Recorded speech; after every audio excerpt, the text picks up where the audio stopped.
جو Karachi arts council کے head ہیں، میں نے تو ان کو خطاب دے دیا ہے اور بلکہ اپوائنٹمنٹ کر دی ہے میں نے کہ ہی از پاکستانز کلچر زار.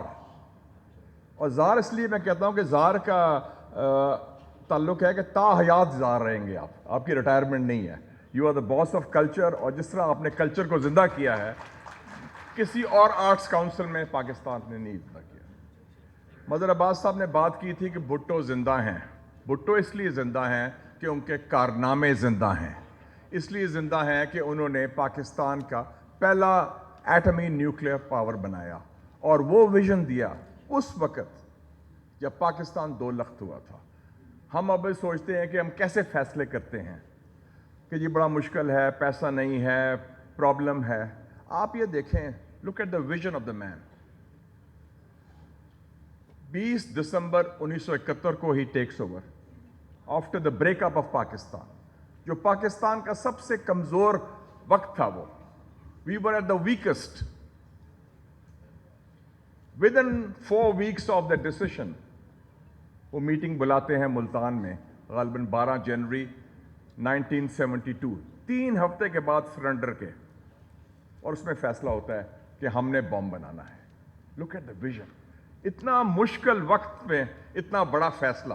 اور لوگوں نے کہا، ڈاکٹر عائیض عثمانی نے، دوسروں نے، کہ سر یہ پاسبل نہیں ہو سکتا، ہمارے پاس پیسہ نہیں ہے، ہمارے پاس صلاحیت نہیں ہے، ہمارے نہیں. مجھے یاد آ گیا کہ نیلسن منڈیلا نے کہا تھا it's always impossible till it's done. وہ ذہن میں یہ ہوتا ہے. لیکن ذوالفقار علی بھٹو صاحب کا کیا ویژن تھا. ہم جیسے لوگ، میرا تعلق لاہور سے ہے، تو we achieved a political consciousness thanks to the leadership of Zulfikar Ali Bhutto 70s میں. مجھے یاد ہے ہم جلسے میں جاتے تھے اور نعرے ہوتے تھے، پٹو دے نعرے وجن گے، اج تے ہو گئی پٹو پٹو. پٹو ساتھی ہے غریباں دا سچا تے ہوراں دا خیال چھڑ دے.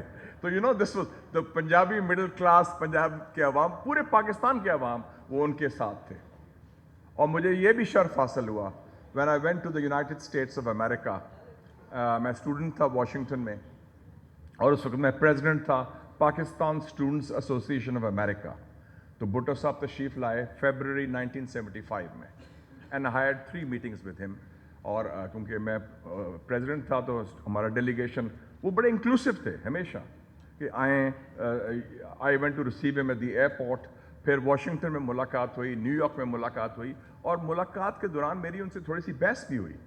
20 منٹ تک انہوں نے، I was a nobody, I was just a student, young student and 20-year-old. تو انہوں نے اس وقت میرے سے ڈسکشن کی فورن پالیسی پر. میں نے سوال پوچھے تو وہ عوامی لیڈر تھے، ایک خوف زدہ نہیں تھے. آج کل تو ہمارے جو سیاستدان ہیں وہ اپنے سائے سے ڈرتے ہیں کہ کوئی سوال نہ غلط کر جائے سارا. وہ یہ اس میں دبنگ بات تھی. 3 اچیومنٹس میں چاہتا ہوں کہ یہ میں مینشن کروں. ایک تو نیوکلیئر فیصلہ 1972 میں کر دیا انہوں نے اور ٹیم بنائی. منیر احمد خان کو چیئرمین بنایا اور ڈاکٹر ایکیو خان نے ان کو خط لکھا، ان کو بلایا.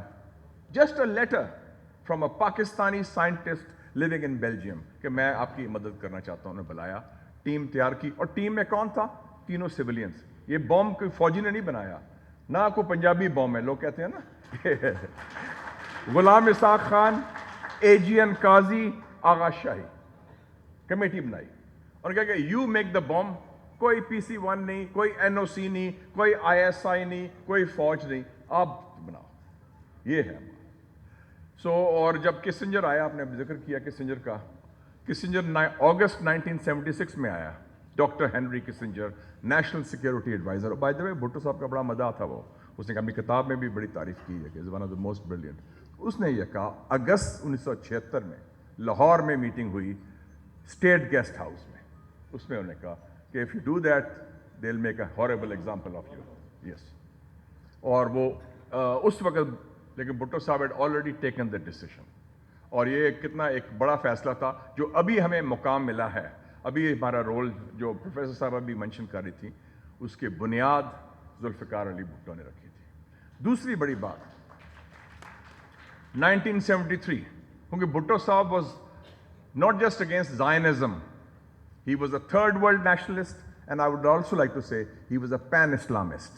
Muslim world کی بات کرتے ہیں، pan-Islamism.